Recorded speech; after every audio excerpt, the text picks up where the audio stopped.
Welcome to Military Broadcast Radio. Every view, every listener, and every share helps our mission. Every donation helps keep Military Broadcast on the air. Every donation makes a difference. Thank you for your support. mbradio.us. Good morning. Welcome to the world of conscious positive thinking with MJ, where your thoughts become your power and your mindset becomes your compass.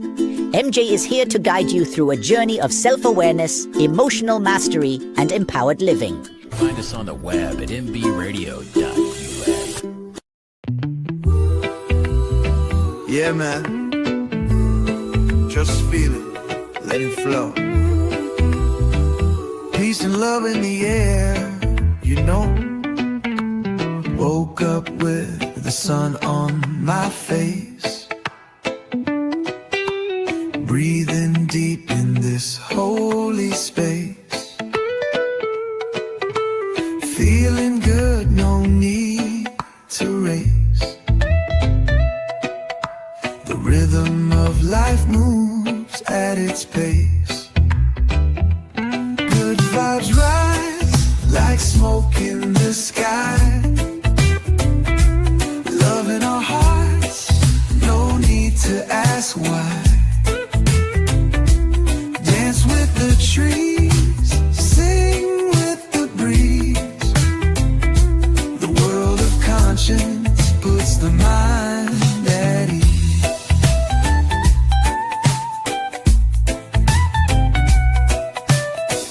Colors swirl in my open mind. Truth and joy in the thoughts I find.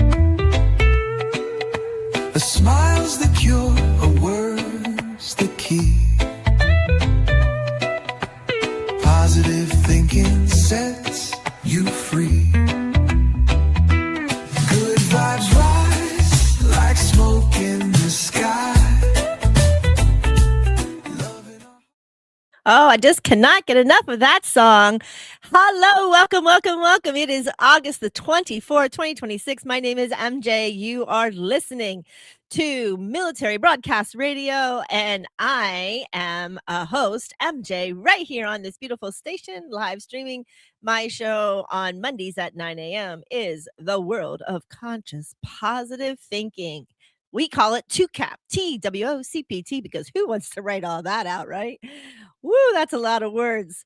So we left off last week with our part 1 series, and our series is What is Consciousness? People talk about it, but you know what? Do you really know what it is? Who knows what it is? We have all these words for it. Anyway, so we're doing a series of what is it? And today is part 2. Man discovers the mind. I know we left off last week at a very apropos question. I hope everybody had their thinking caps on. Everybody kind of thought, oh, what's that? What is that? And thought about that for a minute on that last opposing question. But like always, we cannot start until we understand what today actually means by the angel numbers of our daily stuff. So let's get to that. So here we go. What does the number represent? 082426. The totaling number, that is a 4. I love 4s, folks. 444. When you see that number 4, the angels are confirming that they are near you and want you to know that they are ready to assist you to make your dreams come true. Know that the angels always hear your thoughts and your prayers. They are surrounding you with love every day. Angel power word today is happiness. Oh, happy, right? There are so many good songs about happiness. So that is our word today. So every time you want to feel gloomy, down, something, say, nope, my word of the day, because it brought to you by the angel number 4. It's happiness. So part of that number is 82. The abundance angels are here to bring you balance to your financial concerns. The solution of your financial situation is to choose happiness. It is like an accelerator to the abundance. The angels give you permission to choose happiness today. There is no need to wait. It's time to allow the money to flow. So be happy, and abundance will come your way. Angel number contains the number 24, which is the number of the day. Assistance from people in high places is coming your way. This could be your guardian angels or an earth angel. This loving assistance will bring healing on some level and leave you feeling joyful and uplifted. Number also contains the number 26. It's our year that we're in the year 2026. So the 26 is always constant, which is the angels know that you feel empowered when you feel compassion for others.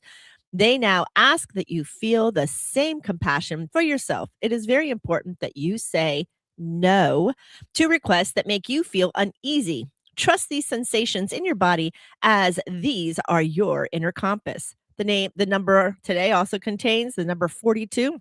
It's the romance angels. Now, how you cannot be happy with romance? So the romance angels are all around you at the moment. They have heard your prayers associated with love. They are working behind the scenes to bring you the perfect love or to enhance the relationship that you are currently in.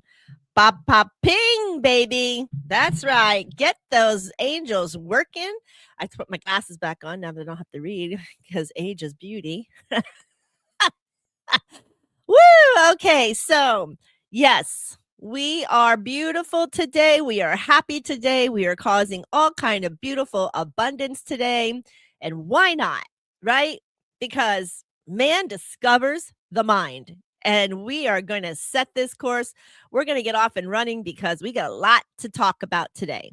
And last week we began with what sounded like one simple question. Simple. What is consciousness? We talked about this. We talked about the awareness, right? We talked about perceptions. We talked about attention. We talked about thought. We talked about our dreams. We talked about altered states. We also talked about being just the observer. And after everything we explored last week, did we actually find consciousness? No, we didn't.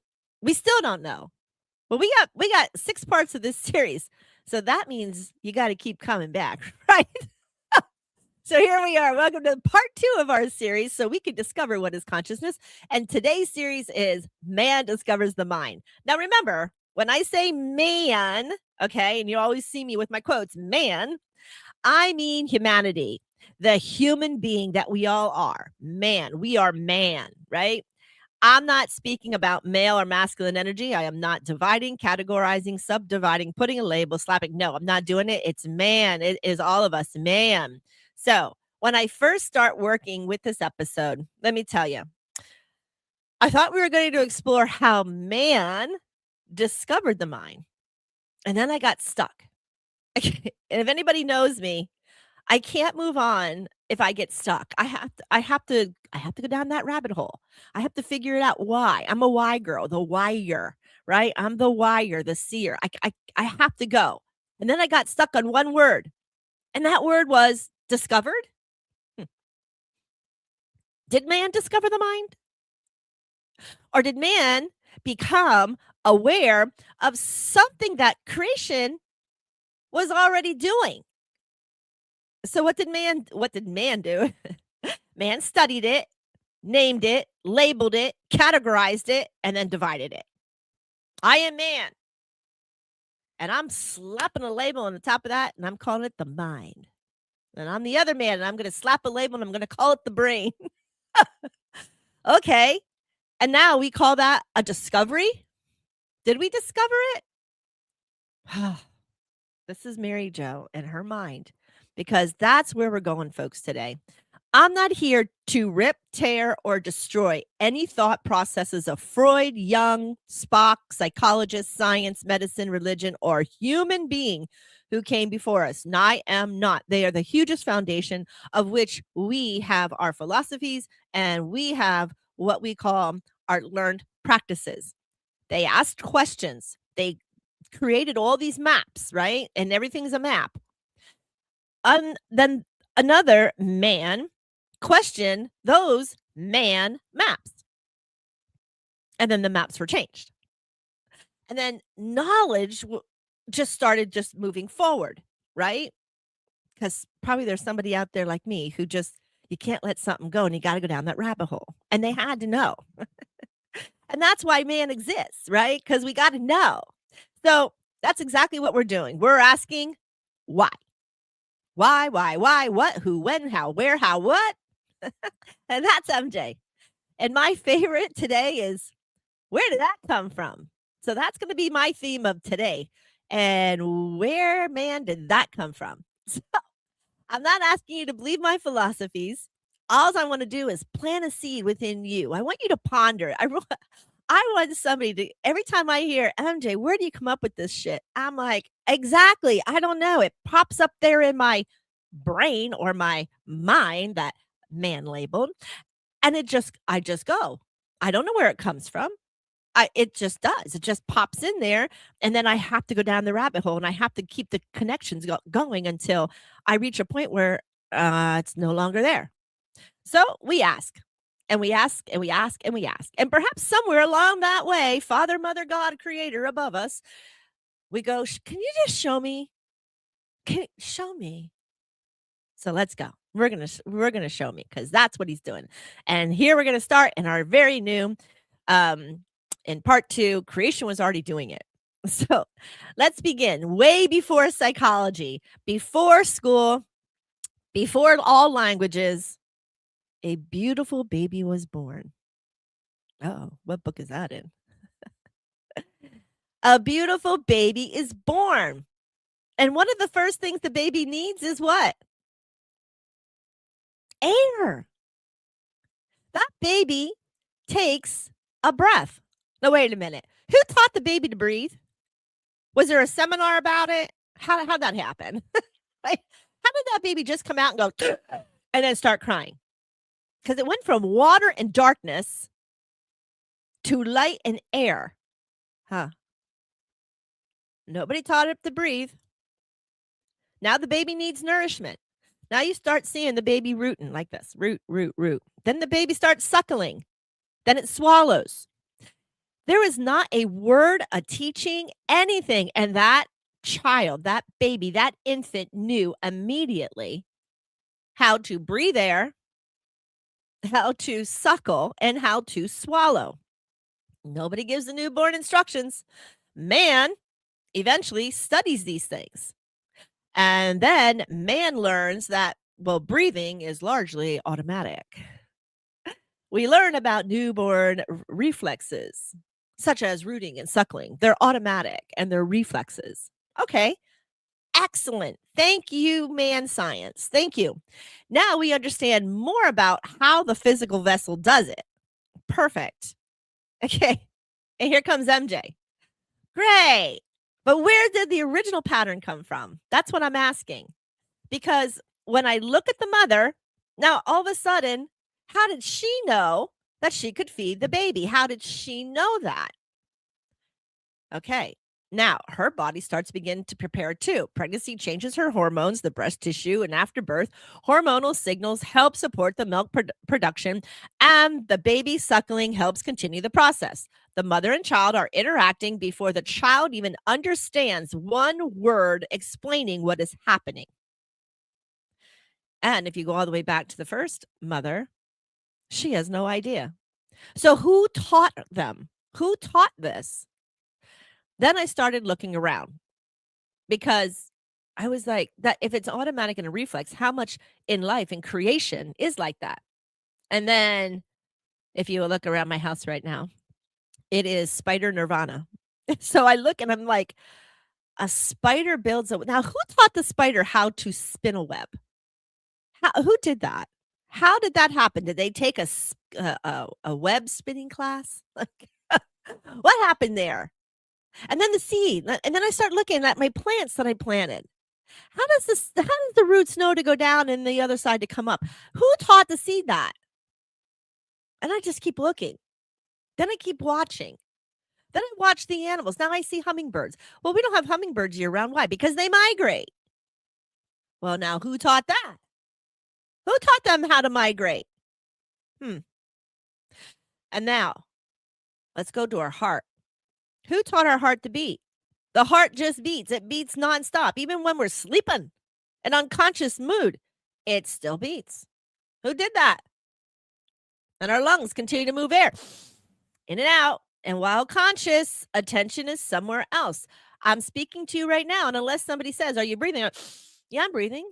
Are you breathing? But the awareness isn't there. Remember, we talked about the clock and the glasses last week. Tick, tick, tick. Why is she wearing those glasses?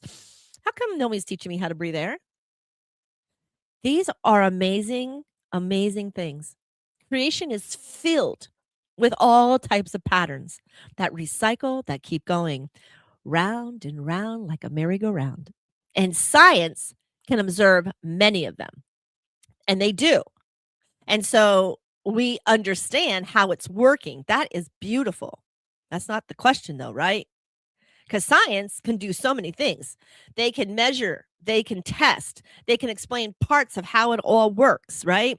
And then the spiritual question goes even further back. Why was there a pattern in the first place? Is that like us putting our timers on, right? Oh, I don't want to deal with this ever again. I'm just going to put a timer on. Oh, I don't want to think about this. I'm going to put it in my calendar for, every year that it happens. Maybe God was like that. Oh, I'm just going to put a timer over there on that breath pattern. But who knows? I don't know. Do you know? I don't know. So I love this. And the further I start philosophizing and pondering and going deeper, it's really starting to think maybe instinct is part of creation's pattern. Maybe reflex is another part as well. And maybe evolution itself is just another pattern. I don't need to force an answer, neither do you. But these are ponderings. So get your thinking cap on. Think about this. Have you ever thought about it? Or do you just take life as because I am, so it has to be? Okay. Well, if you're taking that philosophy, start thinking about things that are just natural, just automatic, just beautiful in our life that God created. So maybe man didn't really discover the pattern, and maybe man just became aware of something already happening. Tick, tick, tick. It's already there. Remember the clock? And now we're right back to where we started. What is consciousness? Okay, let's keep going. So before we do that, let's go. We're going to experience before language. Let's think about experiences before language. So here we go. We're going to go back to the newborn. The baby can't speak and say, I'm uncomfortable. So what does the baby do? It cries. It's an alert. The baby doesn't know a word attachment, yet connection begins. The child doesn't even need a word frustration before expressing distress. The experience existed before the vocabulary. Eventually, man created the words, right? Man gave it to fear, anger, sadness, love, joy, grief, resentment, jealousy. Here, let's keep labeling. Let's keep stacking because, man, we love you, man. And you just keep stacking things on top of one another to the point, how many stacks are there? How many words? You ever pick up a dictionary anymore? Well, now the computers are dictionary and thesauruses and everything else. It's ridiculous. Could you imagine what the dictionary would look like with all the urban slang now? It'd probably be like this big. And we used to have to take a dictionary to school. That was one of the things that we had to buy to take to school. Not no more. I understand that. But we did. Can you imagine lugging that thing now? Holy Jepsons. It'd be so big. Anyway, let's keep going. So words allow one human to communicate an inner experience to another. And then once we name something, now man begins defining it. Another point to ponder. When I'm telling you this is science, and I'm going to come back with my pondering thing. So I'm going to ask my ponder points after I told you what happened here. Did man create the experience? Or create a name for something that was already happening? And now something changes. Humans begin leaving evidence that they have noticed. What? Yeah, they just sit around leaving evidence. You know how that works, right? Well, I don't know what to do with this. And now you have people just throw it in the ground. You just have people, oh, I'm going to carve my initials into a tree. I'm going to write my name on the bridge, on the rocks. Okay. So here we go.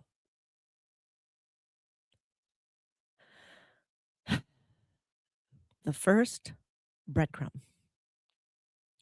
Breadcrumbs. We talked about breadcrumbs. Ancient humans left breadcrumbs, carvings, images, symbols, cave art. Thousands of years later, guess what? Another man finds them and asks, "What do you think this means?" Good old man. And the other man may say, "I don't know, maybe it's hunting, maybe it's rituals, maybe it's spirituality, maybe storytelling, maybe practical information. Maybe the cave wall was an ancient pirate map. Where X marks the spot. Water here, food here, danger here. Come back here. We weren't there. We can't study the evidence. Or we can. Okay. Oh, can we? MJ, we can study the evidence. Science. Here we go. So what do? Science now predates it. How old is it? They can compare it. They can now look at the objects and the date and formulate what man labeled that era, that time, and that man. But now guess what? Now they start to interpret it. And those are different things. Evidence is what we find. Interpretation is what we believe it means. An experience belonged to the human who lived it. That is huge. And I want to introduce a word that we're going to start carrying through the rest of today's journey. And we used it already. It's called breadcrumbs. Something along the path that makes us stop, notice, and alert us and ask, where does this lead?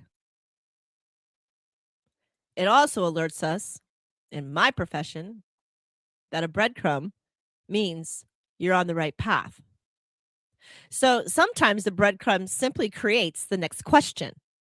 And here's MJ pondering again. So what if those ancient marks weren't the beginning of consciousness? Only some of the earliest breadcrumbs we can just still see. And that gives us our first major turn. Let's go right this time. We're going to turn right. Let's turn right into this one, because now man begins interpreting man. Here we go. And eventually we stop looking only at the marks on the wall and start looking inside of ourselves. Okay, now hold that thought. Because man just tried to interpret another man thousands, millions of years later. You got to hold that thought, folks, because we got to take a break. So right now we're going to take a break. And when we come back, we're going to look more with those breadcrumbs. So let's take a little breaky wake here and let's see what Beaker has in store for us today. And then we'll be right back. You're listening to Military Broadcast Radio. I am MJ right here on the World of Conscious Positive Thinking. We call it TWOCPT. See you soon. You've got this. Even if today feels tough, your best chapter is just around the pond. Whenever things get rough or it feels like you're at the edge, remember this: storms pass. Tough times don't last, but tough people do. Welcome to Military Broadcast Radio. Every view, every listener, and every share helps our mission. Every donation helps keep military broadcast On the air. Every donation makes a difference. Thank you for your support. mbradio.us. Okay.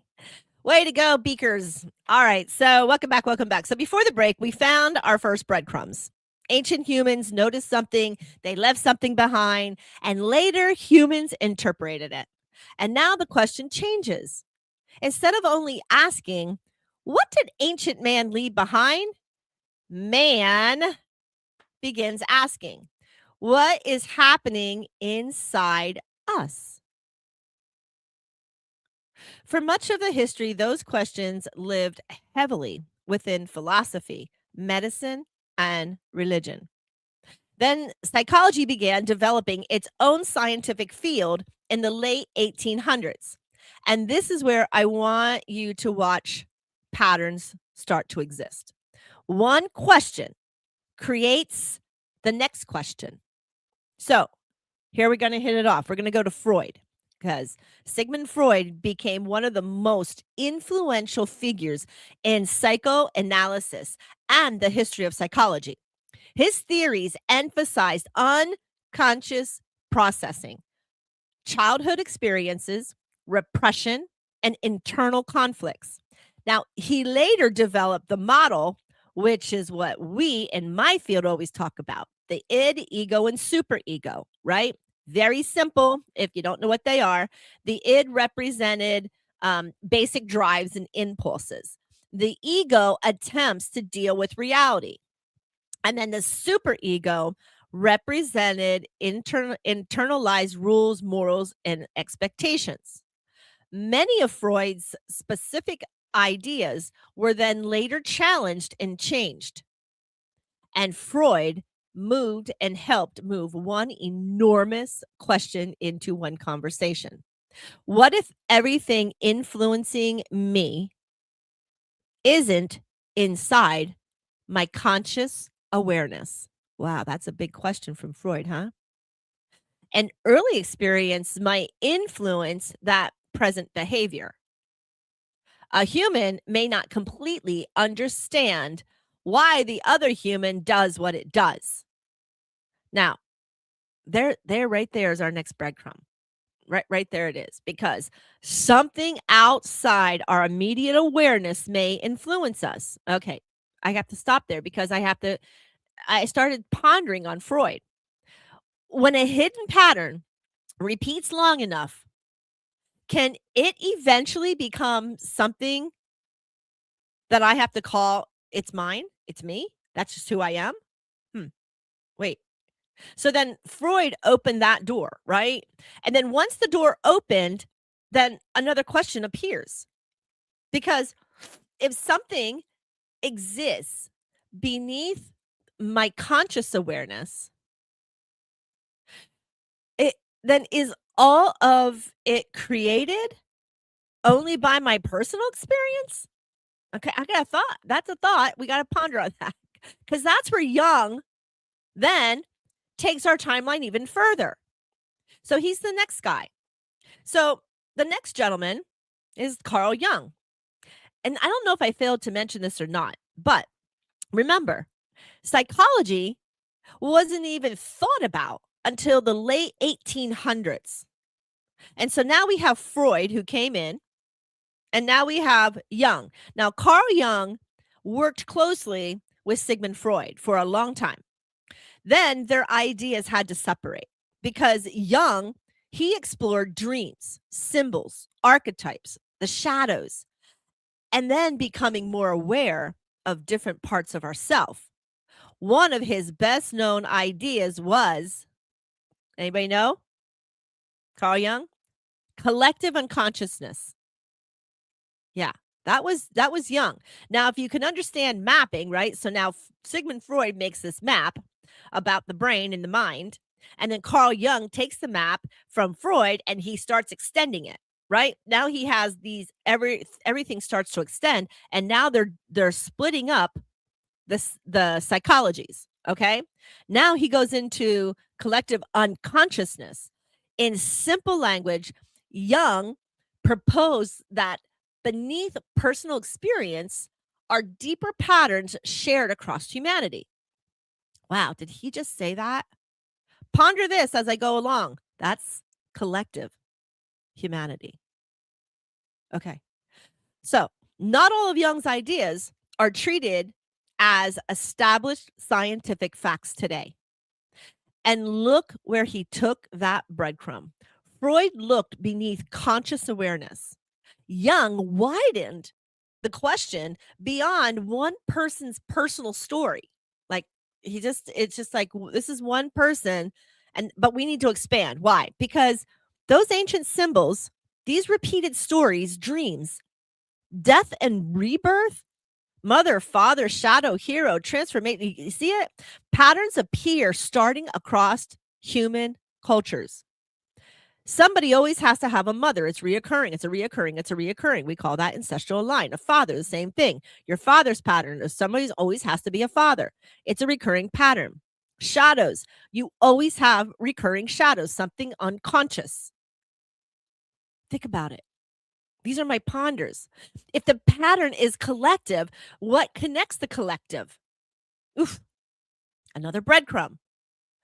And now psychology runs into a problem. How do we scientifically study something that you cannot directly observe yourself? Some psychologists change the question. Instead of asking only what is happening deep inside the human, watch what the human does now. And that takes us to behaviorism. So behaviorism yields into child.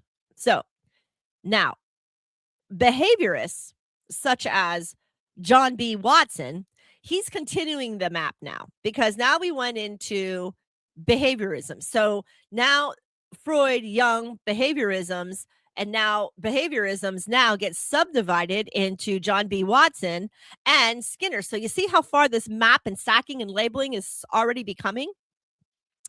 And they focus strongly on observable behavior. Because it's behaviorisms. I get it. Now something happens. And the human responds to it. The response produces a result. And that affects what happens next. Now it gets repeated. Right? Because the knowledge that we just did happens again. Something happens. Human responds. The response produces a result. And then what affects what happens next? It's a repetitive pattern. There it is. The patterns can develop. And so when we see that, these two beautiful people went conditioning, consistency, or did they? They didn't think of that. Because why? Experience can shape behavior. And if today's behavior can be shaped by yesterday's experiences, well, then the next question becomes very obvious on our mapping, right? How early does that shaping begin within the brain? And now we have to go back to our beautiful little baby who took its first breath of air. And we also are going to bring in the next beautiful gentleman. And that beautiful gentleman is Dr. Benjamin Spock. Now he enters our timeline.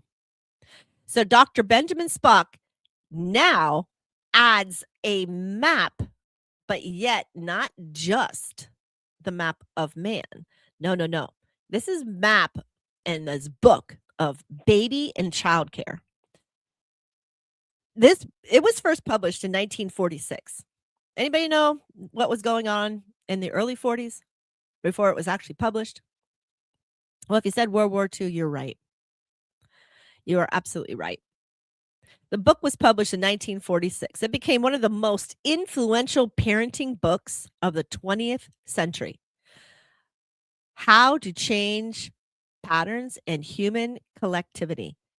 This right here, Mr. Spock. Spock encouraged parents to trust themselves and know their children rather than depend entirely on rigid rules. Now, remember, during World War II, most of our men in the United States, in the Northern Hemisphere here, that's right, they were enlisted. Whoever just said that, that's right. They were enlisted. And so it was leaving the mothers with the children to do everything. There was such a disaster and stress with the mother, not being able to be the disciplinarian, not to be able to be the authoritarian figure, not to be able to. Now, remember, these were all boxes that man made. And now we take the box away. And now we have a crumbling of our loved ones, right? Our mothers, our children.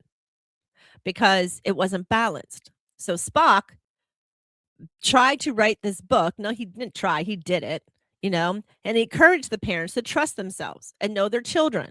So in some ways, he literally helped open an existing box, and he unlabeled it.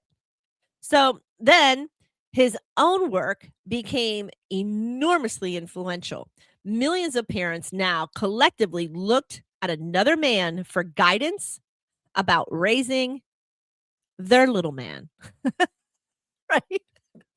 So here we go again.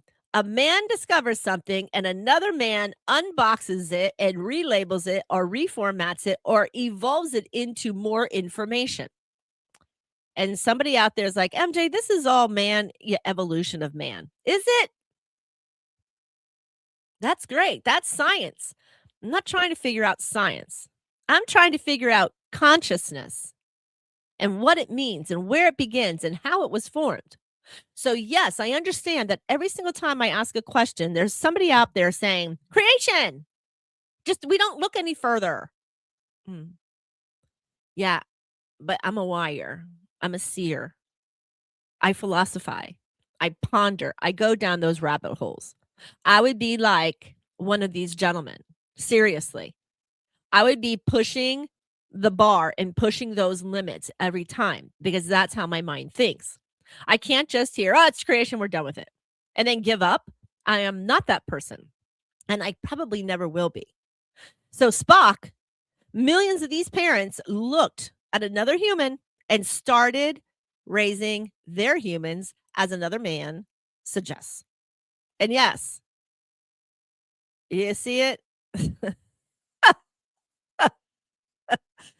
And this is funny to me because a man writes a book telling parents to trust themselves. And then millions of parents read the same man's book to learn that they can trust themselves. Come on, you have to see the humor in this. And I guess back in the 40s and the 50s, and then it really took off really the 50s and the 60s. And I just have to laugh. I am not mocking Spock at all, but I'm noticing this the pattern, the human pattern, the man pattern. And that just tickles my bones because the advice can come and become authoritative. Developmental patterns can become expectations, and expectations then become judgments. Exactly. Do you see that pattern? So, my point to ponder. When does a helpful map of childhood then become a box around the child? Wow, that's another deep one. So, I'm going to tell my story. I am not a fan of putting children in boxes. I could not say a word. Could I? Could I not? Whatever. However, I didn't speak until I was 3. I had older brothers and sisters. I had a whole family. I had a whole regiment of people, a whole tribe that the minute I went, they stuck a bottle or a pacifier in my mouth. I didn't need anything. I would point and they would get it. Of course, my mother, who was a surgical nurse, she came in, she took me to the doctor and said, she's not speaking. She's not talking. Doctor goes, nothing wrong with her. Her vocal cords are fine. She had me checked. She goes, everyone's talking for her. Why should she talk? Well, look at me talk now, folks. See that? I needed that delay in order for me to be the cattywampus person I am today. I can't just keep speaking. Anyway, so, and then another personal history before I go on about boxing children. When did my parents discover that I couldn't read? That's what you send them to school for, right? Consistency and conditioning, learning. Yeah. By 2nd grade, I excelled in everything but reading. Thank God my father was a teacher and not just a disciplinarian for bad grades. He was like, something's wrong here. She can excel in math. She can excel in all these, and she can't read. So what is the difference? Well, math, it was just numbers, right? Okay. So she understands numbers, and so that's not an issue. Again, what's going on? Went to talk to the teachers, went to talk to her, and then found out that the teacher wasn't teaching the children to read. It was only allowing for those children who could actually speak. Thank God she lost her job, and no other child had to suffer not being able to read. So then I was tutored to read. And now the whole world's paying for that today. 'Cause between me not speaking and me not being able to read, guess what's happening now? I am just the opposite. So now you have that childhood experience. Now I want to go back to putting the child in a box. And once humans closely observe children, another breadcrumb starts to appear. Children don't simply arrive as miniature adults. They need more information. Their thinking develops and changes. Jean Piaget helped map that. Now, here comes the next one. Where's our map? Started with Freud, Jung. See how we're building and building and building and building? I don't know if my hands keep going out, but now we have Jean Piaget, who helped out that map. And we're going to keep moving because I promised you a conscious show, not a psychology degree. So we got to keep moving out of this for the psychology side. So now the maps keep moving. Jean Piaget, however you say that. I don't know how you say that. How do you say that? Somebody help me out. Good morning, Janet. Janet, I am making up for lost words. Yes, that's exactly my point. I am. So now he explored children thinking develops, how children's thinking started. Now, this I love because the humanistic psychologists, such as like Carl Rogers and Abraham Maslow, now they moved their attention toward human experience, growth, and potential. Beautiful, right? You're thinking, well, that's nice. Now the question expands again. Are humans only products of drives, conditioning, and development? Or can we consciously grow beyond them? Then cognitive psychology steps in. Where's our map? Keeps coming. Cognitive psychology brought attention towards thought, memory, language, perception, and decision making. Wow, these are some labels. Label and label and labeling. Let's put a label on it. Let's name it. And then eventually technology gave man something Freud, Jung, and Spock never had. A way to look much more closely at the living physical brain. Oh, wait a minute. Now here comes neuroscience. Here comes neuroscience. Let's open our map again. And now let's put neuroscience in our big map. I don't even have room for the map anymore. But look at that trail. Look at it. Freud asked what might be hidden. Jung asked whether some patterns were larger than one human. Behaviorism asked what could be observed. And child development asked how patterns form as we grow. Humanistic psychology asked what the human came becoming. So, wow, humanistic psychology, human can become. Well, that one triggers, right? That's a trigger for me. That's a rabbit hole. And then we go into cognitive psychology, asked how we process the experience. Ooh, that's another one I like that one. And then the neuroscience began showing us more of the physical process, where it happens. Okay, here's my point. What if man wasn't wrong? What if the map simply wasn't finished?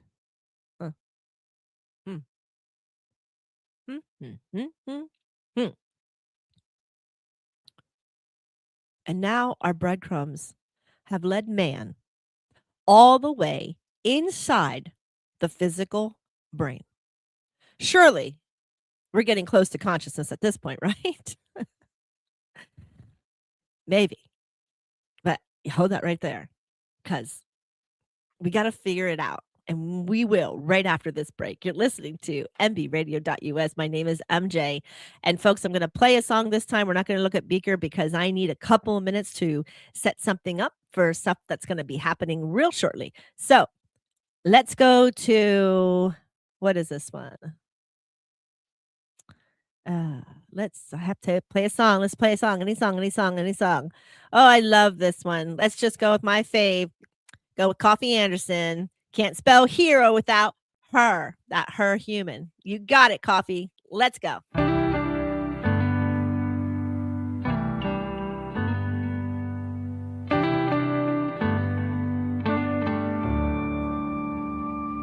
Signed up to fight for freedom.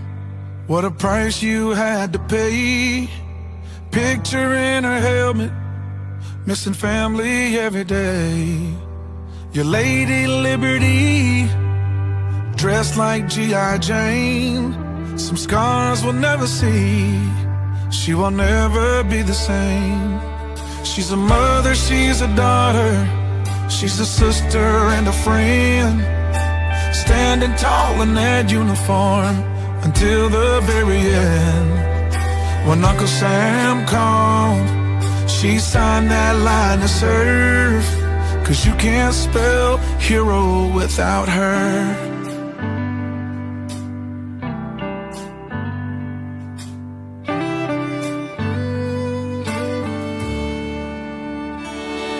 On that old dusty base with the meadows that shine, she's been to hell and back for the stars and the stripes.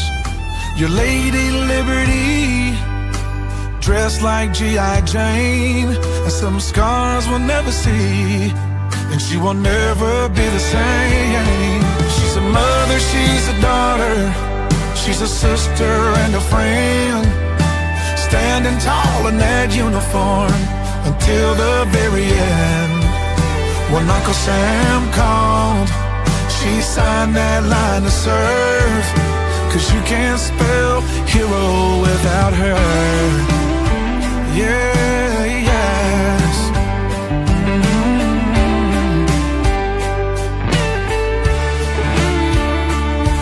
For the ones that didn't make it, we will pause and then we cry. We can still see their smile in every sunrise. She's a mother, she's a daughter, she's a sister and a friend, standing tall in that uniform until the very end. When Uncle Sam called, she signed that line to serve. 'Cause you can't spell hero without her. 'Cause you can't spell hero without her.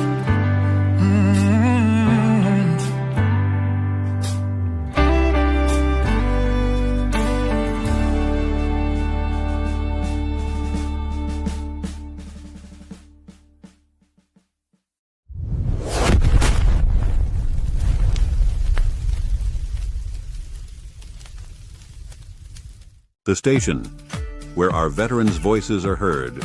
MBR Talk. Hey, thanks for supporting our channel by watching and listening.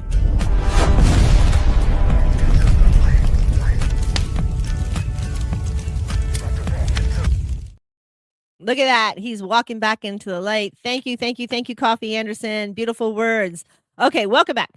Our breadcrumbs have taken us from cave walls, through psychology, through behavior, through childhood, and now into where? That's right, our physical brain. So man, see how man can see more than Freud ever could, because we weren't there yet. But Freud made the foundations and that original map. He just didn't finish because he didn't have the tools. So we build and we build and we build and we build. Okay. So did we finally find consciousness? We have all these. So we can study brain injury. right?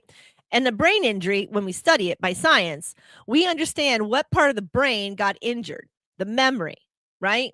If it's a memory issue, or if it's electrical activity sparking the neurons, or the attention in our attention field.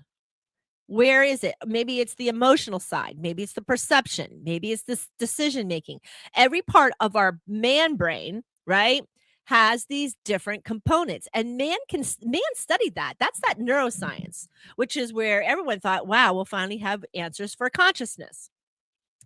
The brain imaging can show activity associated with different tasks. So our physical map is remarkable, right? And then something happens to me. Something happens to me. And my brain processes that information. And now, as it processes, now my body's going to respond. And now I feel something. The experience now becomes my memory. My experience becomes my memory. Why? Because something happened, my brain processed it, my body responded, and I actually have an emotion to feel it. So the experience becomes that memory. That memory may influence what happens during another similar event. Why? Because I opened up my own box, my category, and labeled it in my own brain, and my brain already divided it by category, labeled it, and showed me. I didn't even do anything consciously. Where's that word consciously? What does that mean? That means something was done unconsciously. It was already done and I wasn't even aware of it. Okay. So that memory may influence what happens during my next similar event, because I have a box now to fill it in. Remember last week when I wore my sunglasses? It was a perfect example of how our mind creates a box. And when it can't create a box, you keep coming back to it. The brain keeps like, well, maybe this. Well, maybe this. Maybe she has an eye infection. Maybe, because you couldn't find a box that said MJ podcast show sunglasses. There was no box that you have experienced that. Does that make sense? Okay. So now my choice creates another experience, another memory, another response, repeat. Another memory, another experience, repeat. You see where this is going, right? Stack upon stack. And now we're no longer talking about one brain event. We're talking about a human pattern.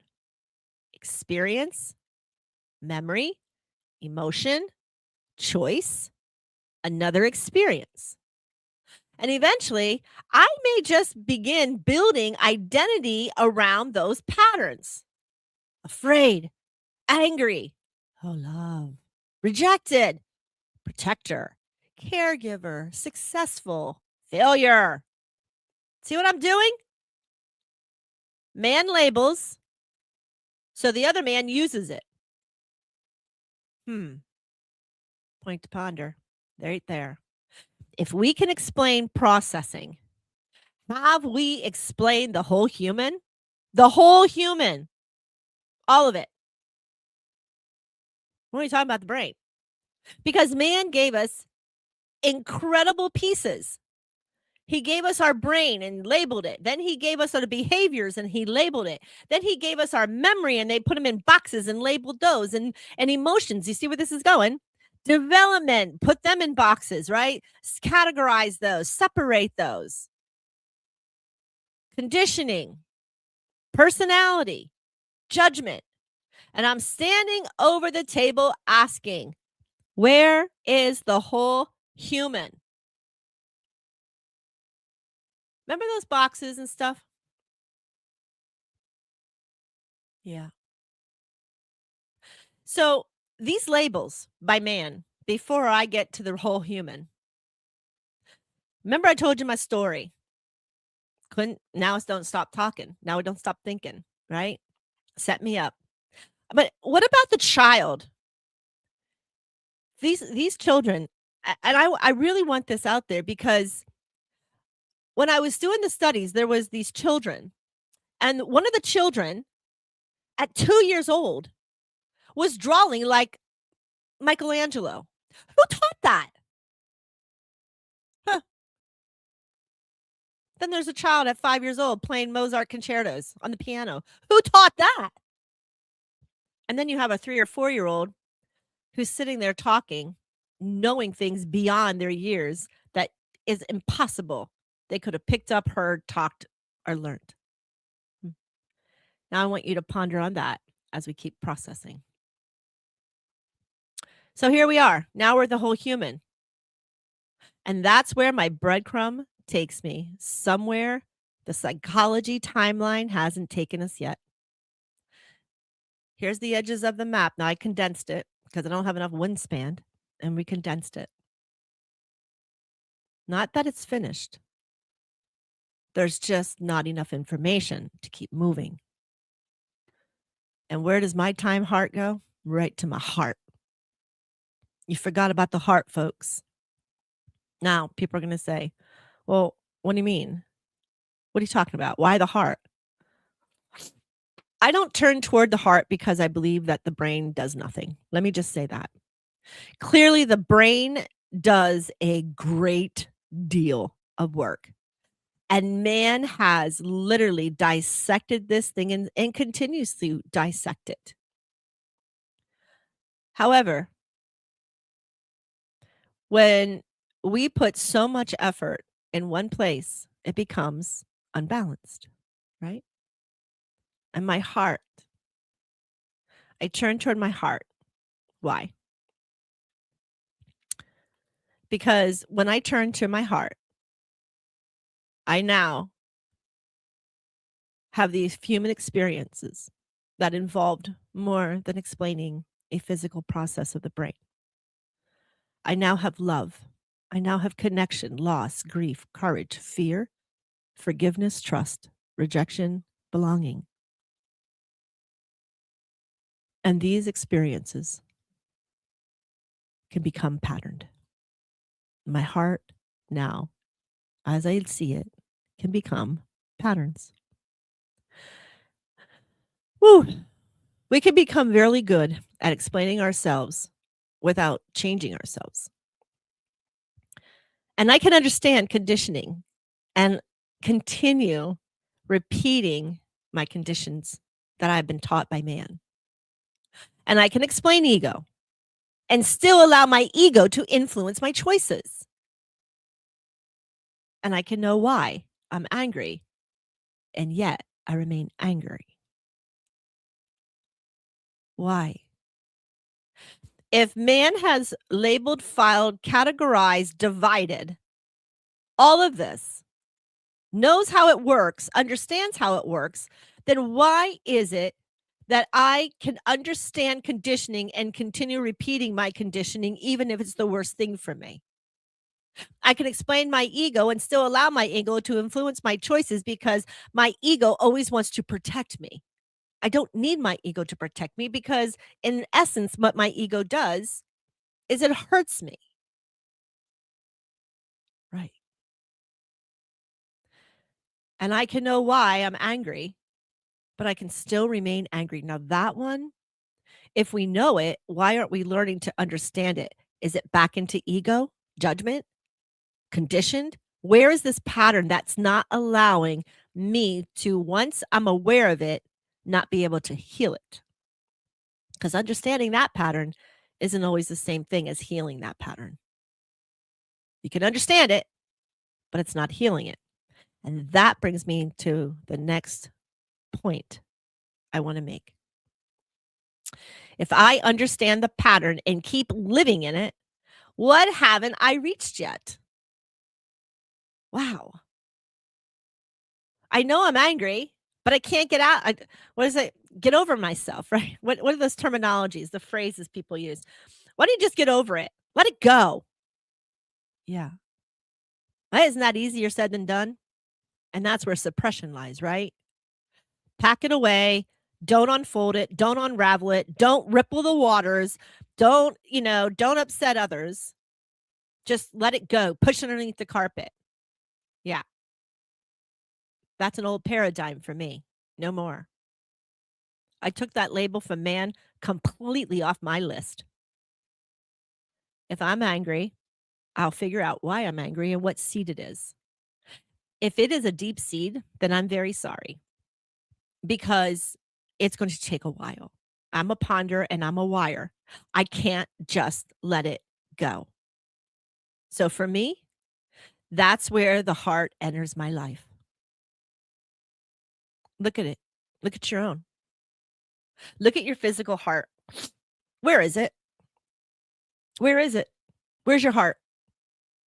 It is so deep, buried inside, protected layer after layer. Think of it. You have skin, you have fat cell, then you have muscle, ligament, meat, ribs. Wow, wait, what comes after ribs? Wow, lungs. Now, what is lungs? Oh, air. Ha! And it's all wrapped around my heart. And where is it? Layered in darkness. It's all layered in darkness. And I believe everything happens in the darkness.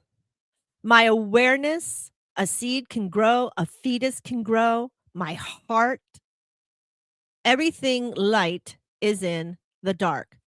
A seed begins in the dark. A womb creates there. We sleep there. We dream there. Think about it. You close your eyes at night, you're in the dark. When you meditate, you close your eyes. Well, we even create darkness because we all have these eye bags or these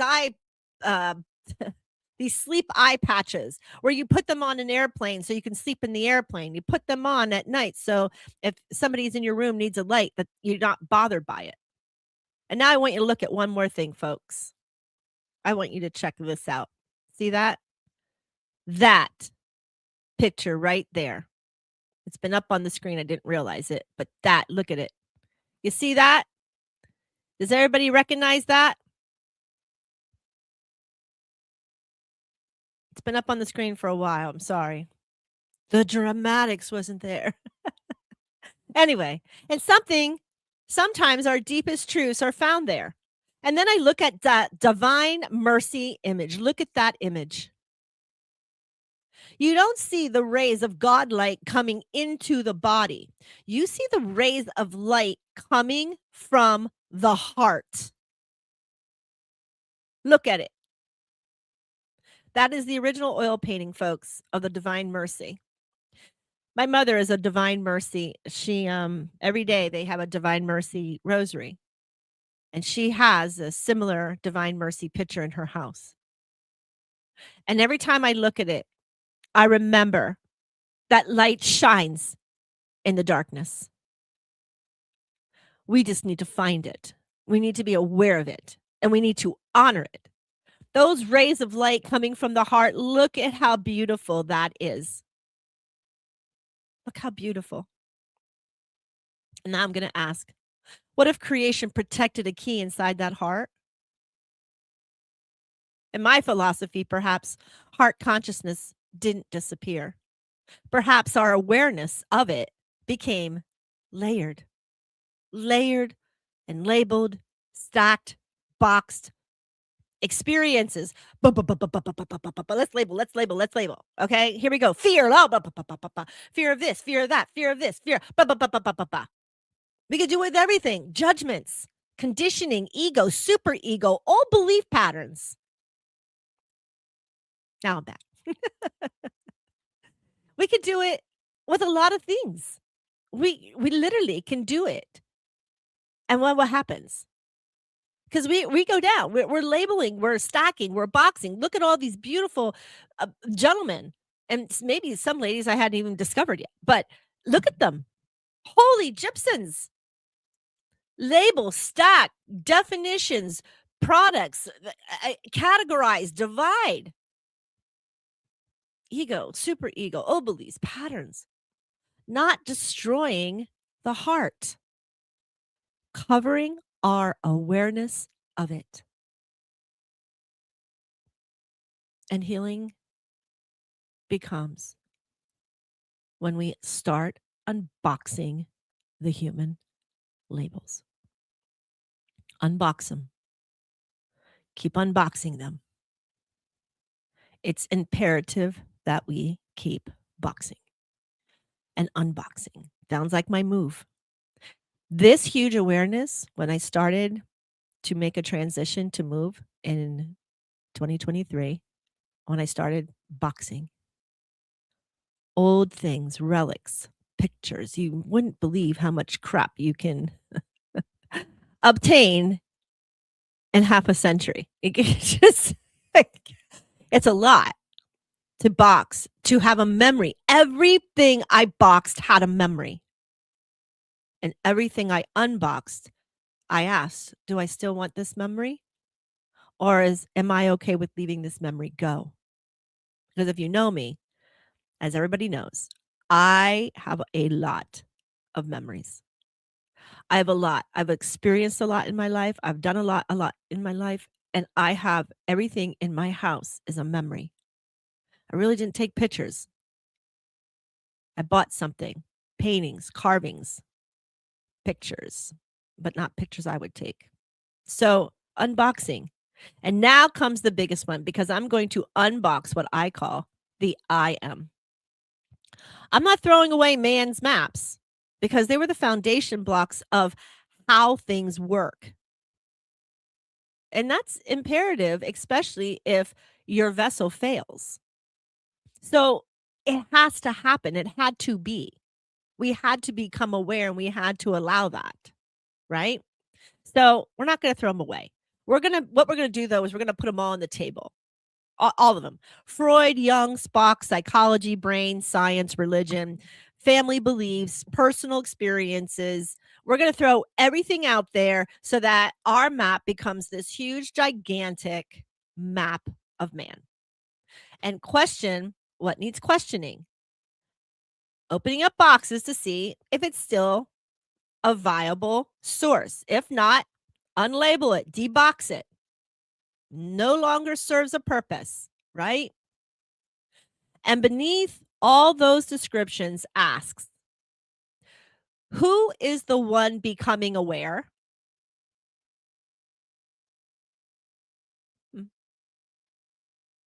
And that brings us to I am.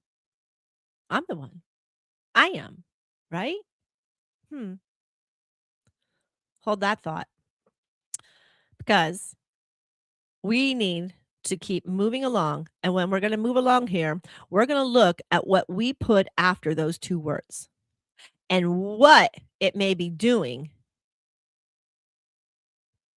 in the way that we heal. I got to take a little quick break, and then we're going to power it. So here we go. Let's go to Little Beakers. Every setback is just a setup for a comeback. Keep quacking forward.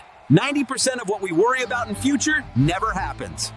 Whenever things get rough or it feels like you're at the edge, remember this: storms pass. Tough times don't last, but tough people do. You're stronger than you know and braver than you feel. One waddle at a time. Whenever things get rough or it feels like you're at the edge, remember this: storms pass. Tough times don't last, but tough people do. The station where our veterans' voices are heard. MBR Talk. Find us on the web at mbradio.us. All right, folks, welcome back. You're listening to the World of Conscious Positive Thinking right here on a beautiful station of Military Broadcast Radio, where veterans always get to have the voice. I am MJ, and we are talking What is Consciousness, Part 2, Man Discovers the Mind, if you're just coming in. And we are here, and now I want to go backwards. Before we break, we followed our breadcrumbs inward. We literally went into our heart, from the brain to pattern to the whole human to the heart. And now finally, I am. And now I want you to listen to your own language here. What do we put after I am? Think about what you say during the day. And we really just stop at the I am. We always attach something. I am hungry. Okay. So now you are permanently hungry because you are the I am. The I am hungry. Let's go do another one. I'm afraid. Okay. So now you are installing that you are an afraid person. I am hurt. Okay. So now you're going to walk around your whole life saying you're hurt. I am rejected. Okay. So if you claim that I am rejected, then rejection happens to you. There's more. I am alone. I am a failure. I am brokenhearted. I am sick. I am lonely. How many more can I go through? Think about your own I am. How many times have you said you are something? I'm in trouble. The feeling can be real, folks. It really can. And the event can be extremely real. And that pain is also extremely real.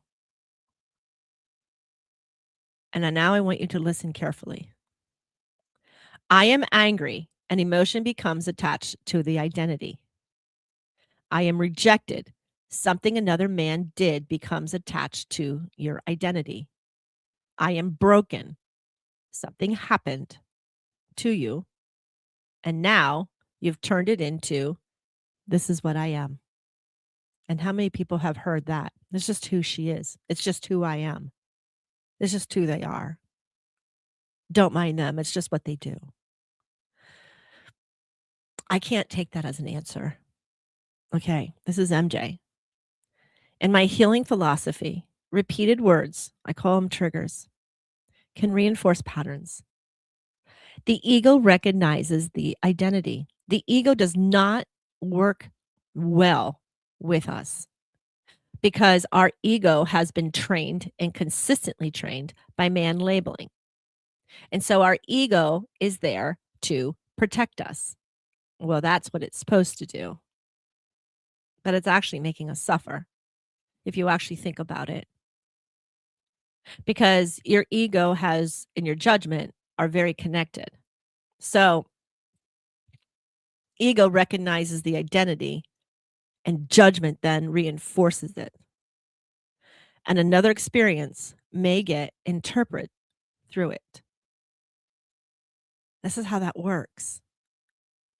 And so then you become an infinite pattern in a circle because of man's labels and their consistent patterns of teaching now creates this huge amount of ego that recognizes the identity.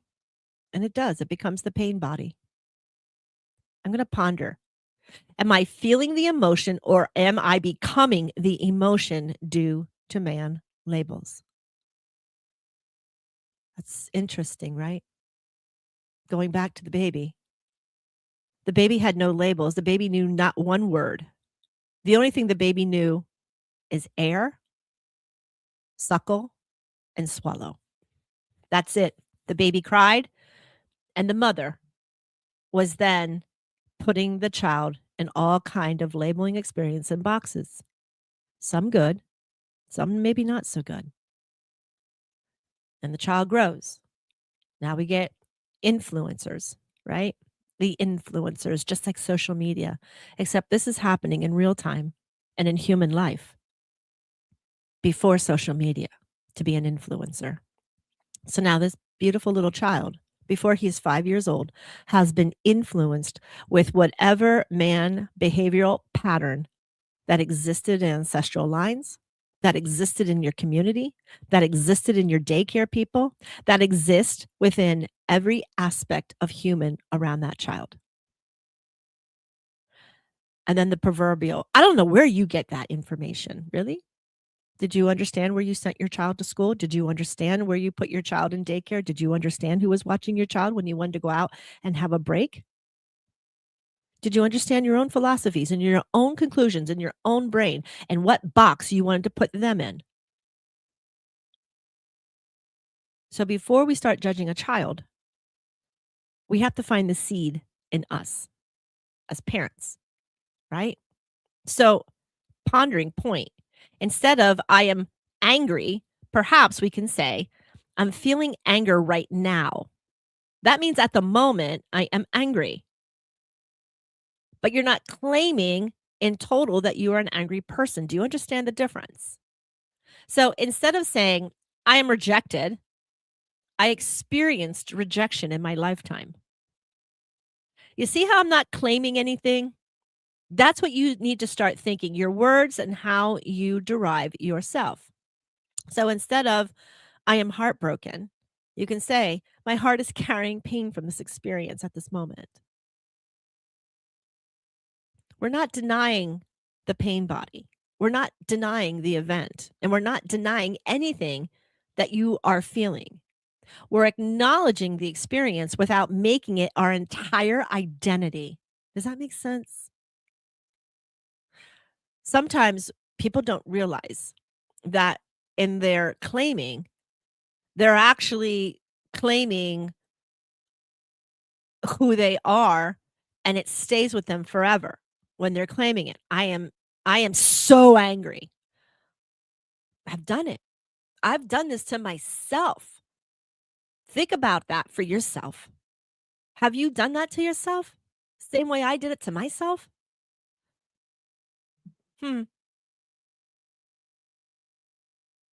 So I can feel something without becoming it.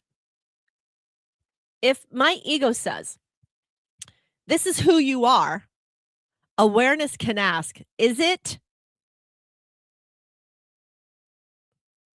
MJ usually says, don't be telling me who I am. If you know anything about me, you would know. I'm going to say it again. And I know my mother is listening. My father, you're always listening as you have crossed 26 years ago. I was not an easy child. Not speaking was their only grace. Right? Not being able to read maybe was their only grace for a little bit of time, because man, once I hit 5th grade, this boca here, shut your boca. I couldn't. People couldn't tell me I couldn't do something. You said I couldn't do it? Man, that was the trigger inside of little MJ to say, oh, the hell I ain't. And I'm going to prove to you I can do it. I had teachers who, when I wanted to play basketball in 4th grade, never forget it. Gatsby, whatever his name was. I can see his face. He told me when I wanted to play basketball, there was no, here we go, women of basketball. There was no women or young lady basketball teams. Small town problems. I don't know.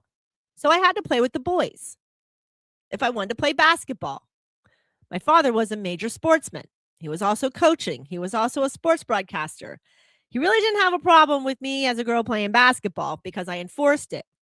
But man, that gym teacher did. He had a major issue with it. I remember, and I looked at him, I go, maybe I could be a point guard and just do shots and shoot, 3-pointers.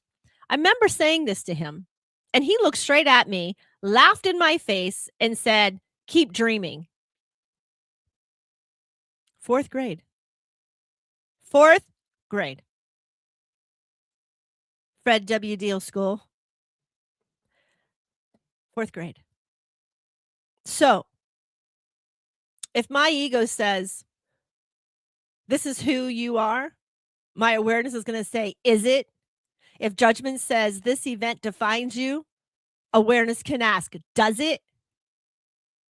And in my philosophy, this is where awareness can begin moving toward the love, mind, power center of the heart. The emotion and the identity are not always the same thing. So before, I am angry, I'm rejected, I'm afraid, I am hurt, I am lost, there was already the I am. And my spiritual philosophy and practice I am connects me directly to the Christ consciousness. Perhaps healing includes allowing the emotion to speak without giving that emotion ownership of the I am. Once you can start controlling your words, that your thought processes in your brain automatically do to disconnect from the heart. Because man labeled it, stuck it in a box, and that's where it goes. It gets stacked and stacked. And the more stacked is the more we come away from our Christ consciousness, the I am. So perhaps healing includes allowing the emotion to speak without giving the emotion ownership of the I am. Ego loosens, judgment loosens, the patterns become visible, very visible. And love has room to enter back. And now we looked at the love center, but not this rabbit hole. We have to keep moving. But we would then open up our I am consciousness to our love mind power sort. And then we have our order and understanding mind power centers, and all of it works together unifiably in tandem and creates a beautiful I am consciousness. So now I want to all of us go all the way back to that newborn again. Go all the way back there. Before anyone gave that baby a name, it already existed. Now, man decides when that baby actually existed. When it took its first breath of air, then it's conditioned to be a human. Until it takes a breath of air, it is not human. Now, I understand there are people out there right now who are fighting that comment. They're saying a fetus at conception, when God creates it, is a human. It has a heartbeat. It has repulses. I'm not here to argue that at all.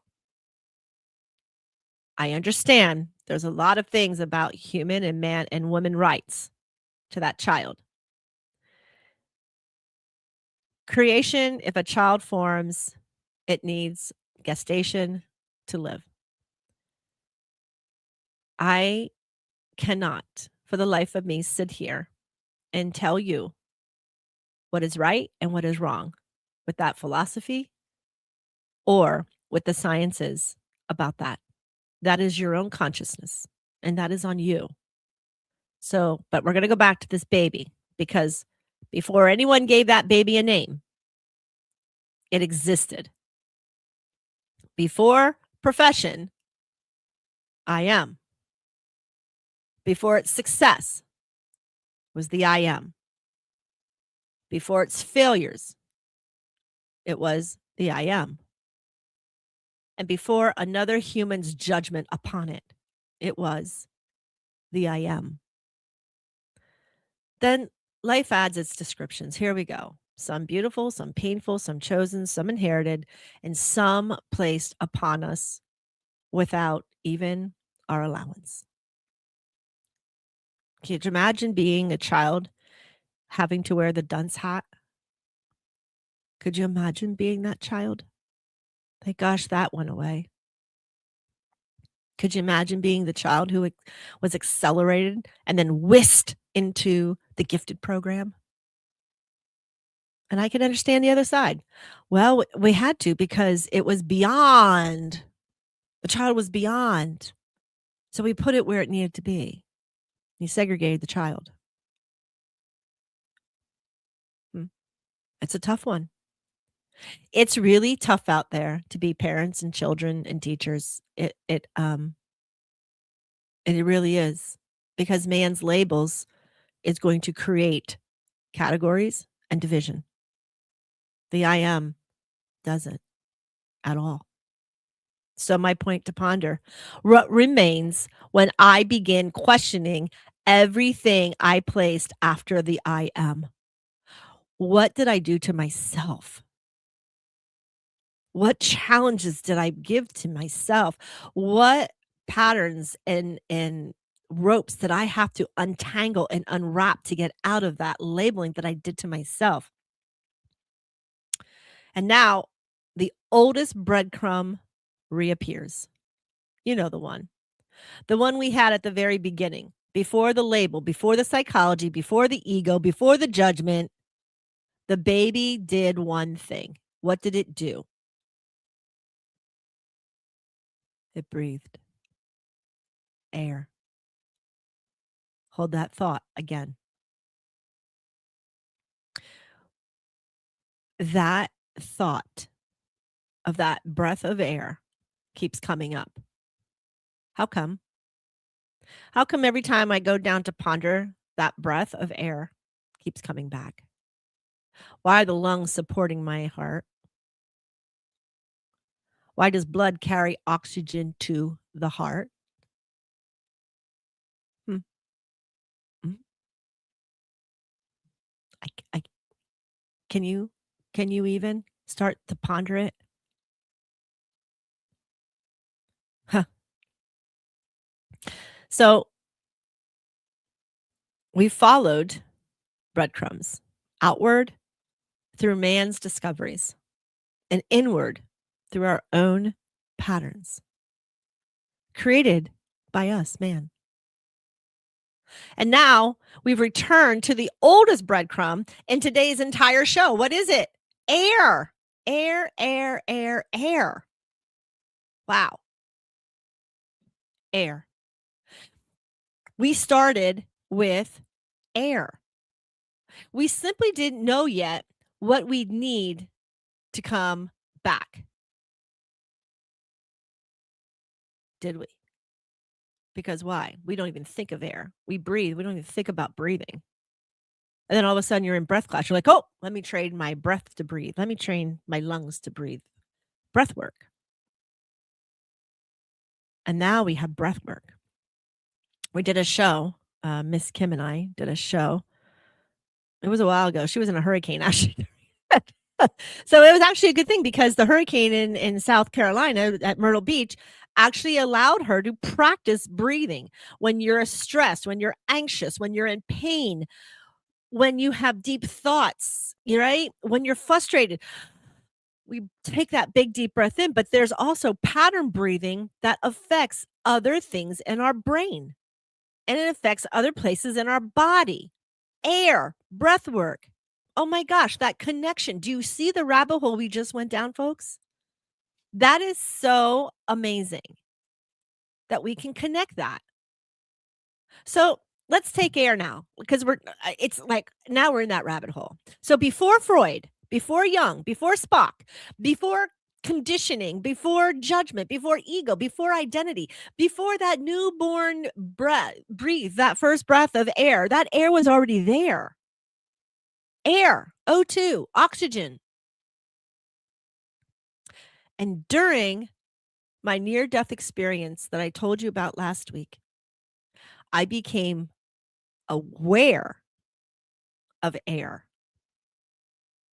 Air was an important part of that memory. And in a way, I still struggle to describe it. It was air, but it was thin. It was light. It was bluish and blue. It was bluish and white. It was very favorable, very desirable, very peaceful. Air. Now, if I was conscious and it was that thin, what would happen? The man inside of me, the man label, would put it in a box and say, panic, panic, panic, panic, panic. No air, no air, no air. When you're in the hospital, most people, when you get there and your blood pressure is high and they can see your heart rate is moving, they'll put an oxygen mask on you. Why? Because air will bring all that back down. When our heart rate is that big and you start to panic, you need a higher concentrations of oxygen. You need to breathe in more. So pushing the flow of oxygen helps you. People at night who have sleep apnea, air. You stop breathing. Your body needs air because your brain can die without the air. So you have CPAP machines to push air. You want to see the bottoms of the oceans. What's happening? Air. When you want to fly into a plane, they have to decompress the chambers for the air. Air. Look at it. Air. So in my near death, I perceived visions within the air, through it, and around it.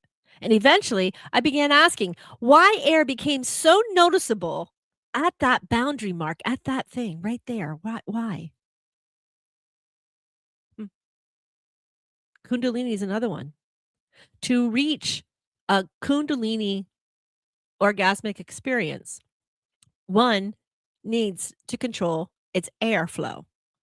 It's where the Shakti energy enters into and mixes with the heart into the center hata. And it enters with the masculine of the Shiva who comes down to meet it and then carries it straight back up. It's air. It's in breath work that creates that. So I eventually began just asking why air became just so noticeable at that boundary mark. And the newborn enters the physical life through breathing. My near breath experience brought my awareness back to air. Beginning, boundary, air. Another breadcrumb in this beautiful vessel of man. And from that experience came one of my most spiritual philosophies I repeat a lot. Once man becomes aware of air, its consciousness connects to creation. When you've reached air, when you've reached the epitome to see air, you've reached the doors of creation. Air surrounds us before we even notice it. Air plays a vital, important part of our body, and we don't even honor it. We don't even realize that we are breathing. I'm sitting here, this whole thing gapping away, and I haven't even monitored going, MJ, take a breath. I don't have marks. Now, singers, they'll mark, take a breath of air because their tone relies on air, right? That's another rabbit hole. But being a vocal singer, you are very aware of air. Maybe even an actor on stage. I mean, I only did thespians in high school, but even then, I learned how to use my air in my lungs to actually project to the back of an auditorium. So I didn't need a mic. Imagine that. Playing my clarinet, air again, my flute. Anything that I had to blow into, I had to control my air capacity, right? CPR, air. Breathing air and compressing, air. So air surrounds us before we even know it. It supports our physical life before we can even understand it. And it moves through us without waiting for us to name it. Once again, here we go. Creation's pattern existed before man explained it, discovered it, labeled, stuck it in a box, and did all the other man things. Creation already had it on autopilot. That's funny to say. Right? Right. Because creation was the influencer. Air is the influencer. Let's go to social media. Influencers. So here's my another ponder. What if we've been living inside of creation while we're searching for creation? If it has all these patterns, they're made by creation. So if the patterns are there, then we might understand that we plausibly were searching for creation while we're living in the whole time of creation. So those of you outside who keep saying, well, we just stop, it's creation. I can't stop. That near death doesn't allow this brain to stop right there. It doesn't. Because I told you the air was different, but I was still alive. I felt it. I experienced it. And nobody can take that truth from me. You can ponder it. You can ask questions about it. I know what I experienced. Air. You know if you've reached your creator when you can see air. That's my philosophy, and it always will be. Now, our personal breadcrumbs. That's another thing. Earlier, I called humanity's discoveries breadcrumbs. Ancient marks were breadcrumbs. Freud left one. Jung left them. Psychology left more. Science continues leaving crumbs. And I have a personal breadcrumb too. My personal breadcrumb is a fleur-de-lis and a bear. They appear meaningful in my life. Why? Because when I started to pay attention, when I got the awareness of these beautiful breadcrumbs, they are part of my spiritual mapping of my journey back to creation. Knowing my life path, knowing my soul path, knowing what I was here in place to do. Become aware, pay attention. It's there. They're there. Signs are all over the place. Yours don't need to be mine. Maybe yours is a song, an animal, a dream, a repeated phrase, a feeling, a knowing, right? When I'm on a subject and I need to be the odd man out and I am trying to explain something, and my problem is sometimes I don't have the words that I want to explain. And so people fill in my words or think they all know, and they keep putting the words in there, and it just keeps confusing me sometimes.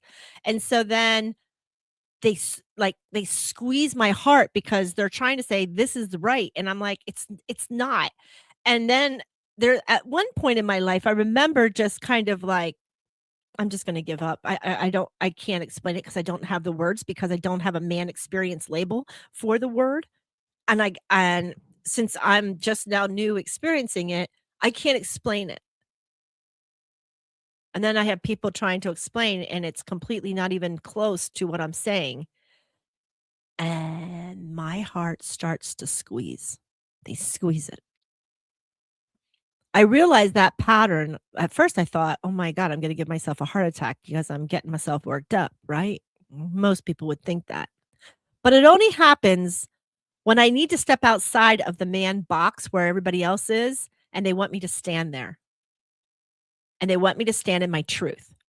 And they will squeeze it no matter how much I'm going to be demonized, like just everybody throwing darts. Why are you always this way? Why are you that? Why?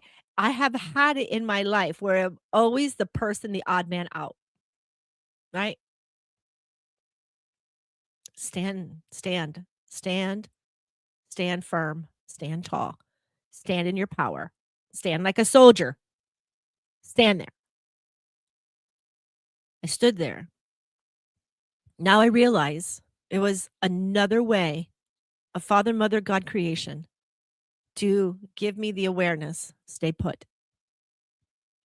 So I'm not asking you to see my breadcrumbs. What I'm asking is, have you become aware of your own breadcrumbs? Right? Maybe if somebody loves the Virgin Mary, every time you turn around, if you're questioning if you're in the right place, if you're questioning if this is the right choice, if you're questioning something, all of a sudden you see a picture of the Virgin Mary. You're like, oh my gosh, thank you. And that's what it is. Gratitude with humility and grace. Thank you. Thank you, Father, Mother, God creation, for this breadcrumb, right? Because a breadcrumb doesn't have to give you the answer. Sometimes it just simply says, pay attention. And sometimes it just means keep going. Keep going. You're doing the right thing. You're at the right place. You're where you're supposed to be. That's what I love about breadcrumbs. Now, that you need to start paying attention to you. You need to start paying attention to who you are and what it is that you are doing. Soul purpose, life purpose. Where is it? What are you here to do? So I call it the circle. Now we look at the entire journey, right? Here we go. It's a pattern. Get ready. Creation, birth, survival, the experience, then a memory, an emotion, and then you have a choice, and then you have a pattern, and then you have a judgment, and then you have identity, and then you have boxes. Then awareness questions those boxes. Healing begins opening up those boxes. While opening takes us then inward. And then our inward brings us toward heart. And then our heart brings us into divine love. And love brings us right to the I am Christ conscious. I am takes us beneath the labels. And it takes us beneath the labels for breath, air, and creation. It's a circle. It's a big circle. I hope you can see that pattern. Maybe going home to creation isn't traveling somewhere creation isn't. And maybe home is becoming aware that we've been inside creation the entire time. Maybe our pirate map finally makes sense. And maybe we've finally been following where our ex, looking for that treasure, studying everybody else's maps, labeling our own by somebody else's, following breadcrumbs, and then perhaps, just perhaps, X was underneath our damn feet where we began the whole time. And that X was creation. Right there it was. Think about it. What a pattern we have woven in the tapestry of life and creation. Creation, breath, survival, experience, emotion, choice, pattern, judgment, identity, boxes. Boxes to heal. Opening them, get rid of it. Rip the label off. I used to tell people, rip it off. Like a Band-Aid, just rip it. Right? I can't, it's too emotional. Rip that Band-Aid off. It's too emotional. Rip it off. Yeah. It's a circle. It is a big circle, and X marks the spot. So when we have those, I have to always go back. I have a what do they call those? A euphemism when we get into the motion and they want to stop, because by the time they hit the emotion sequence right there, they have a choice, right? The memory, the emotion to the choice. And that choice right there, that word, choice. We have a choice to bury it, suppress it, or we have a choice to learn it, understand it, and balance it so we never have that box in front of us again. I choose that one. And when somebody tells me they can't, it's too emotional, I philosophize. Here's my philosophy. Did you already live it? And the answer is yes. Cool. So if you already lived it, did you die? And they'll look at me, they'll go, no, but, and I'm like, did you just say I go, MJ don't like big butts. You didn't die. You experienced an event that man created a label that says that you're going to feel this way, act this way, and you are going to become this way. Because man made those labels. Darn us men that we need to take those labels off. Because that emotion that you're experiencing that wants you to, and your ego and your judgment to just go down a dang proverbial hamster wheel and constantly have that energy being pulled from your conscious love of I am. Why would we do that? I can't. I found it. I found my awareness. I don't want to do this anymore. I'll let you all play in your man field, but I don't want to play in that. And I can't imagine why you wouldn't. If you've already lived through the experience was there before you could put a label on it, which is causing the dysfunction. Or was the label already present, which is causing the worst dysfunction, that you just want to put it back in a box and put it on the shelf back in some brain of yours, or suppress it so down deep that all these other labels and all these other boxes and categories will just divide it away. Man's really good at division, really good.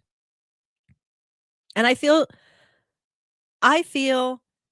that since I had become and evolved into the awareness, a lot of my man labels are removed.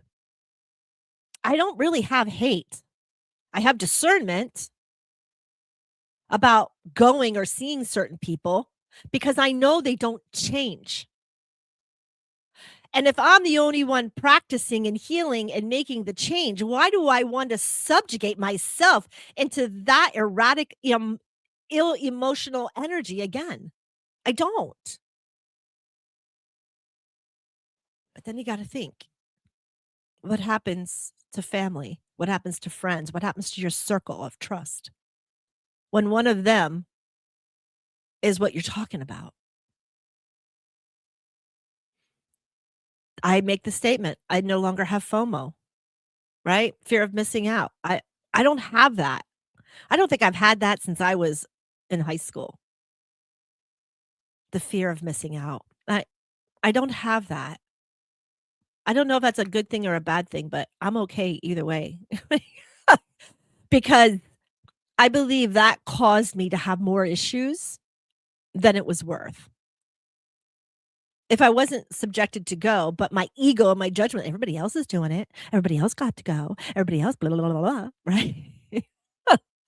Okay, I gotta go because I gotta be with the clique. I gotta be in with them. My dad taught me a very valuable lesson. He says, "How many friends do you have?" I used to count them on my fingers and toes. You heard this in another story. And I said, "Yeah." He goes, "No, you don't." He goes, a friend is somebody who will always be there when you need it. Always will be there. It's almost like a battle buddy, right? That's how I feel. That battle buddy. That battle buddy to lean on. That battle buddy to be your wall when you need it. That battle buddy to say, listen, you and I were the same. I'm going to walk beside you, not in front, not behind, not above, not below. I'm going to walk beside you and we're going to walk together. My dad was right. He was right. When I look back at all of my friends and I look at all my acquaintances and all my relationships, when I desperately needed somebody the most, it wasn't my family. It was one particular person who no matter when, and it wouldn't matter what was going on in her life. Talk about a human who is service to others. She amplified that. She amplified it. If she had to drive to comfort me, that's fine. She had to put money in my bank account, that's fine. She had to go to the hospital, and that was fine. What a love. And I love to ponder on that relationship to find out how far back that actually goes. And look at the joy of those events and reincarnations. Some people don't understand it. Some people don't believe in it. But man, when I sit and I see it, and no matter if I was male or female, or she was male and female at the time, it didn't really matter. She was such a part of my soul. My father made me become aware of that at a very young age. Not that I don't have other acquaintances and friends, but when I used to come home, they're not my friend no more. I used to get angry. He would say, well, okay, popcorn, how many friends do you got? It's a valuable experience and you should ponder it yourself. And I'll give that one to Tom Lynn because he's the one who made me become very aware of the attachment of people in my life. So, where do we go? Did man really discover the mind? We began with a newborn breathing. We saw creation's patterns. We followed ancient breadcrumbs. Freud took us beneath immediate awareness. Jung widened the scope with patterns. Behaviorism showed how experience can shape our behavior. And then Spock in child development moved us toward the beginning of those learned patterns. Psychology kept changing the map. And then neuroscience took us inside of our physical brain to allow us to know at what side of the brain and which location of the brain certain things happen, which is incredible. And then we discovered something. Underneath the processing, the dissecting. It didn't necessarily explain the whole human. So we followed the breadcrumbs inward. And we found within us, we have patterns. We have a heart. We love. We are the I am. We breathe. Air is massively important. And all back to the creator. And there's your pattern again. And our straight timeline now has become a circle. So the next time somebody says, let's look at a timeline, ask them, a line or a circle? Do you want me to step on my time circle? Isn't it amazing? Our sun, we travel around the sun. Our moon travels around our earth. Circling, patterning, lining things up, right? When we circle and things start a line, we become aware of things that are extremely obvious. Perhaps every generation isn't falling or failing to find consciousness. Perhaps every answer reveals just another layer, which leaves us exactly where we promised you. Did we discover the mind or just another layer of consciousness? Well, goddamn, we still don't know what consciousness is. So I took you on a full whirlwind to let you know that man put a label on the mind and called it his discovery, eliminating creation altogether. Now, don't believe this because I'm sitting here talking to you about it. You ask your own whys. You go down those pondering questions, those philosophical questions. Question your maps. Question the maps of others. Question why you're put in this box. Question instead of say it's how it is. Stop that. It's not how it is. That's how man wanted you to think it is. That doesn't mean that you can't ask questions or do your own. That was one of the biggest way, people ask me in the fishing and hunting industry why I was so special. Why, people was like, one of my friends said, in Thai, we believe that there's a person who always brings abundance. And every time I would go into a restaurant, the restaurants would fill up. Every time I would go on a boat, the fishing lodges would fill up. So that I became known as that person. Isn't that fun? I can create abundance for everybody but myself. Why was that, MJ? I needed to go down that line. Why was that? Was I not creating abundance? I was. I was creating abundance of experiences. I was creating abundance of knowledge. I was creating abundance of balance and all these other things. Abundance doesn't need to be money or prosperity, right? So question the maps. Notice the patterns. Follow those breadcrumbs. Really think about it. Think about who you have become and why you've become that. Are you the person you have become because of another man and their label? Do they put you in a box? Religion sticks you in a box. Your industry that you work sticks you in a box. Your cliques stick you in a box. So when you reach the edge of everything of another man that has told you or asked you, do yourself a favor. Look straight up in the air, close your eyes, go into darkness. Father, Mother, God, Creator, show me. Show me. Let me become aware. And together we become aware. Together we heal. Together we balance. And then together we move forward. Battle buddies, I'm always here for you. I'm walking right beside you. I'll be your wall. I'll be your ear. Whatever it is that you need. And remember, you've explained what it does. I asked, where does it come from? So thank you, Freud, Jung, Maslow, Skinner, right? Spock, creation. Thank you. Thank you for showing and pinpointing in the neurosciences and the behavior. Thank you for constantly evolving. I need to tell you this too, because psychology was only begun in late 1800s. Do you know that psychology evolves and changes every decade? There's a mind blow for you. So every decade has new theory. You always hear me say it. Put the baby on the back. Put the baby on his belly. Put the baby on the left. Put the baby in a sling. Blah, blah, blah, blah, blah. Creation brings us back home when they want to. Just saying. So, we've explained what it does, and I'm asking, where did it come from? Folks, it has been a joy going down this rabbit hole today.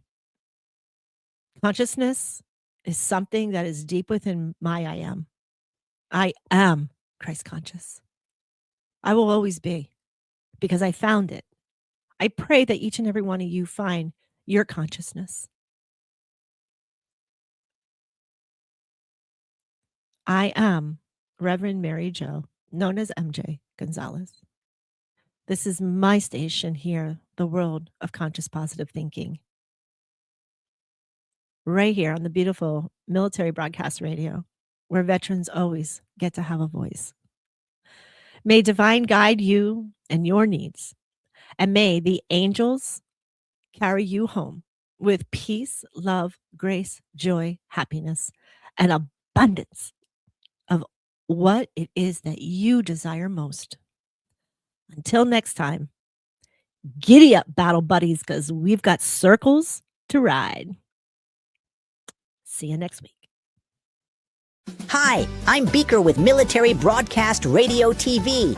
We're your virtual MWR, bringing veterans radio, podcasts, gaming, animation, 3D printing, and a community that never leaves you behind. Download our Roku or mobile app today. Wisdom to share if you listen this week, so pull up a chair and stay for a spell. We're heading down a trail where good stories dwell.